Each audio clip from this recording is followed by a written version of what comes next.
Chapter 20. I shall live forever and ever and ever.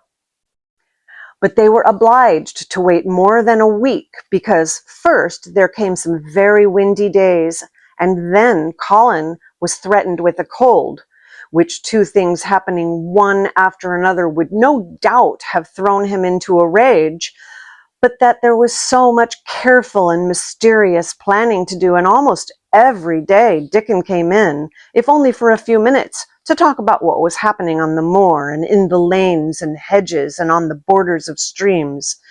The things he had to tell about otters and badgers and water rats' houses, not to mention birds' nests and field mice with their burrows, were enough to make you almost tremble with excitement when you heard all the intimate details from an animal charmer and realized with what thrilling eagerness and anxiety the whole busy underworld was working.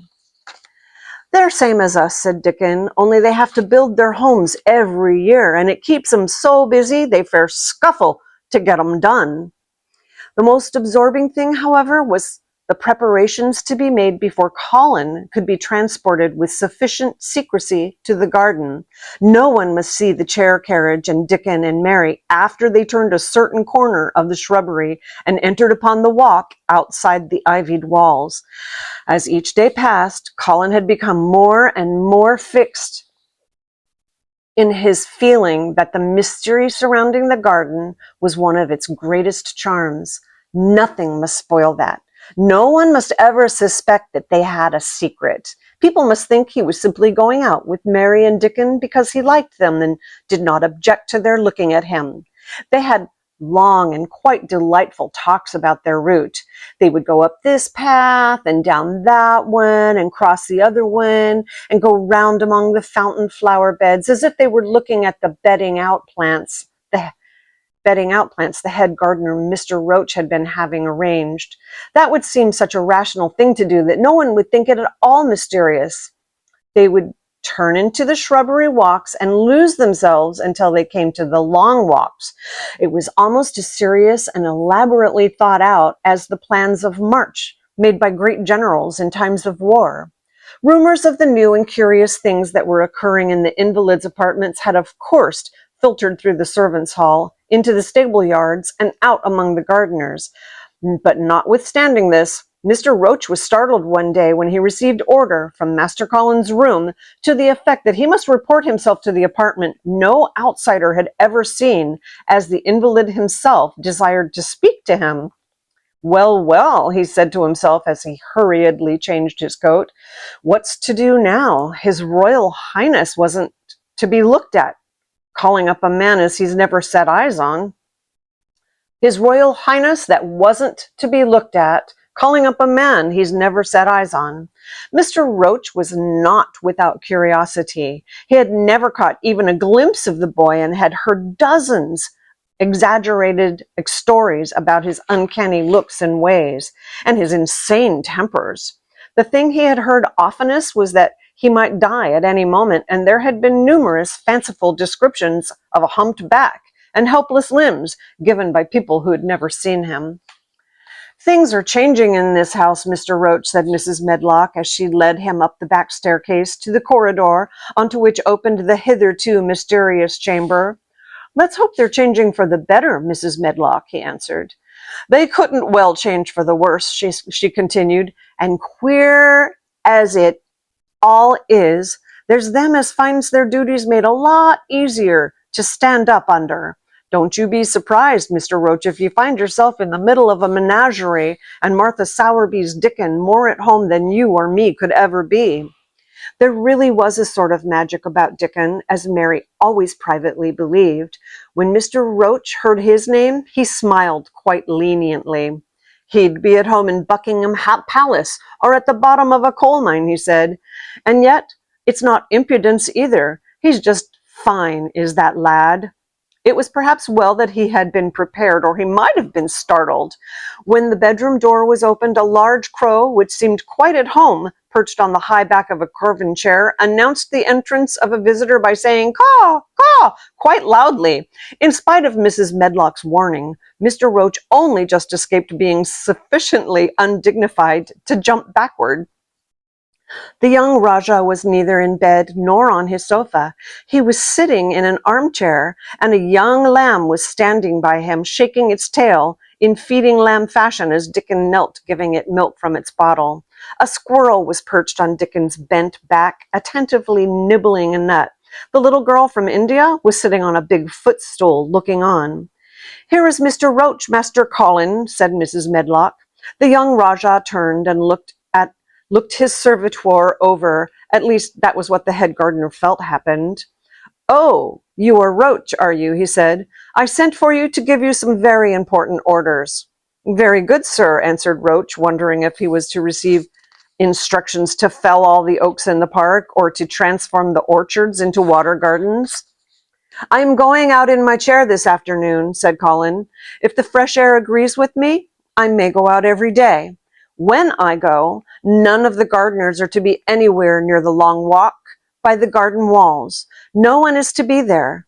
I shall go out about 2 o'clock, and everyone must keep away until I send word that they may go back to their work."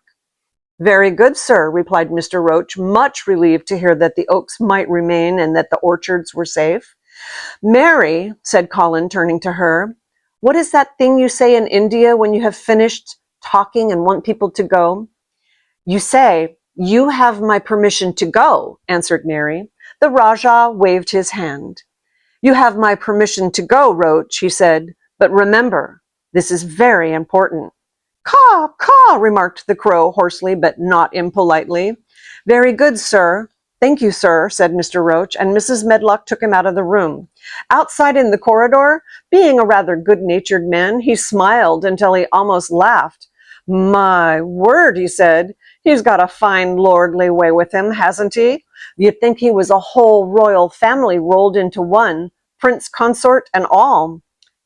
Protested Mrs. Medlock. "We've had to let him trample all over every one of us since he had feet, and he thinks that's what folks was born for." "Perhaps he'll grow out of it, if he lives," suggested Mr. Roach. "Well, there's one thing pretty sure," said Mrs. Medlock. "If he does live and that Indian child stays here, I'll warrant she teaches him that the whole orange does not belong to him, as Susan Sowerby says, and he'll be likely to find out the size of his own quarter." Inside the room, Colin was leaning back on his cushions. "It's all safe now," he said, "and this afternoon I shall see it. This afternoon I shall be in it." Dickon went back to the garden with his creatures, and Mary stayed with Colin. She did not think he looked tired, but he was very quiet before their lunch came, and he was quiet while they were eating it. She wondered why and asked him about it. "What big eyes you've got, Colin," she said. "When you are thinking, they get as big as saucers. What are you thinking about now?" "I can't help thinking about what it will look like," he answered. "The garden?" asked Mary. "The springtime," he said. "I was thinking that I've really never seen it before. I scarcely ever went out, and when I did go, I never looked at it. I didn't even think about it." "I never saw it in India because there wasn't any," said Mary. Shut in and morbid as his life had been, Colin had more imagination than she had, and at least he had spent a good deal of time looking at wonderful books and pictures. "That morning when you ran in and said, 'It's come,' you made me feel quite queer. It sounded as if things were coming with a great procession and big bursts and wafts of music. I've a picture like it in one of my books. Crowds of lovely people and children with garlands and branches with blossoms on them, everyone laughing and dancing and crowding and playing on pipes. That was why I said, 'Perhaps we shall hear golden trumpets,' and told you to throw open the window." "How funny," said Mary. "That's really just what it feels like. And if all the flowers and leaves and green things and birds and wild creatures danced past at once, what a crowd it would be. I'm sure they'd dance and sing and flute, and that would be the wafts of music." They both laughed, but it was not because the idea was laughable, but because they both so liked it. A little time later, the nurse made Colin ready. She noticed that instead of lying like a log while his clothes were put on, he sat up and made some efforts to help himself, and he talked and laughed with Mary all the time. "This is one of his good days, sir," she said to Dr. Craven, who dropped in to inspect him. "He's in such good spirits that it makes him stronger." "I'll call in again later this afternoon after he has come in," said Dr. Craven. "I must see how the going out agrees with him. I wish," in a very low voice, "that he would let you go with them." "I'd rather give up the case this moment, sir, than even stay here while it's suggested," answered the nurse with sudden firmness. "I hadn't really decided to suggest it," said the doctor with his slight nervousness. "We'll try the experiment. Dickon's a lad I'd trust with a newborn child." The strongest footman in the house carried Colin downstairs and put him in his wheeled chair, near which Dickon waited outside. After the manservant had arranged his rugs and cushions, the Rajah waved his hand to him and to the nurse. "You have my permission to go," he said, and they both disappeared quickly, and it must be confessed, giggled when they were safely inside the house. Dickon began to push the wheeled chair slowly and steadily. Mistress Mary walked beside it, and Colin leaned back and lifted his face to the sky. The arc of it looked very high, and the small snowy clouds seemed like white birds floating on outspread wings below its crystal blueness. The wind swept in soft, big breaths down from the moor, and was strange with a wild, clear-scented sweetness. Colin kept lifting his thin chest to draw. Colin kept lifting his thin chest to draw it in, and his big eyes looked as if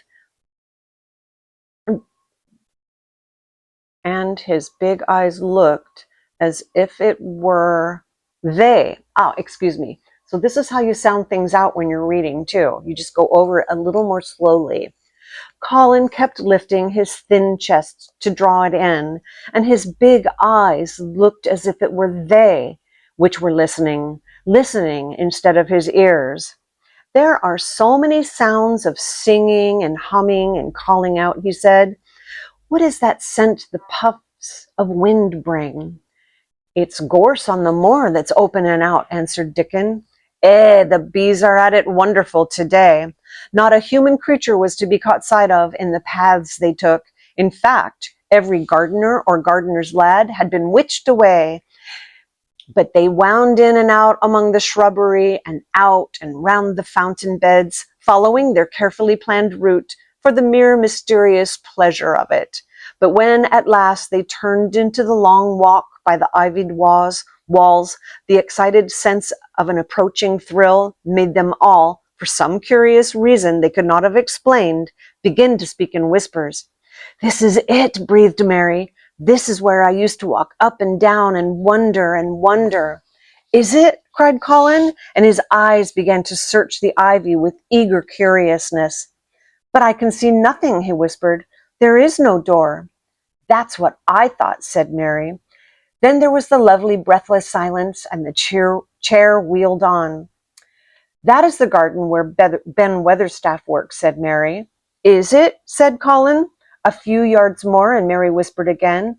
"And this is where the robin flew over the wall," she said. "Is it?" cried Colin. "Oh, I wish he'd come again." "And that," said Mary with solemn delight, pointing under a big lilac bush, "is where he perched on a little heap of earth and showed me the key." Then Colin sat up. "Where? Where? There?" he cried, and his eyes were as big as the wolf's in Big Red Riding Hood. Oh my goodness. And his eyes were as big as the wolf's in Red Riding Hood, when Red Riding Hood felt called upon to remark upon them. Dickon stood still, and the wheeled chair stopped. "And this," said Mary, stepping onto the bed close to the ivy, "is where I went to talk to him when he chirped at me from the top of the wall. And this is the ivy the wind blew back." And she took hold of the hanging green curtain. "Oh, is it? Is it?" gasped Colin. "And here is the handle, and here is the door. Dickon, push him in quickly." And Dickon did it with one strong, steady, splendid push. But Colin had actually dropped back against his cushions, even though he gasped with delight, and he had covered his eyes with his hands and held them there, shutting out everything until they were inside, and the chair stopped as if by magic. and the door was closed.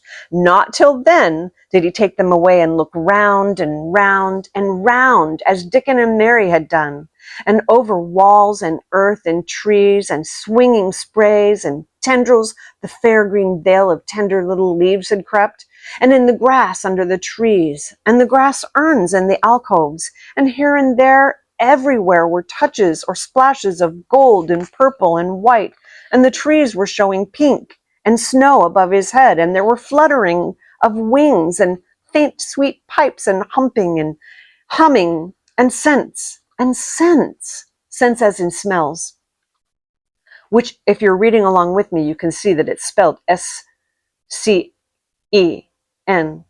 scents. And the sun fell warm upon his face like a hand with a lovely touch. And in wonder, Mary and Dickon stood and stared at him. He looked so strange and different because a pink glow of color had actually crept all over him, ivory face and neck and hands and all. I shall get well. I shall get well, he cried. Mary, Dickon, I shall get well, and I shall live forever and ever and ever.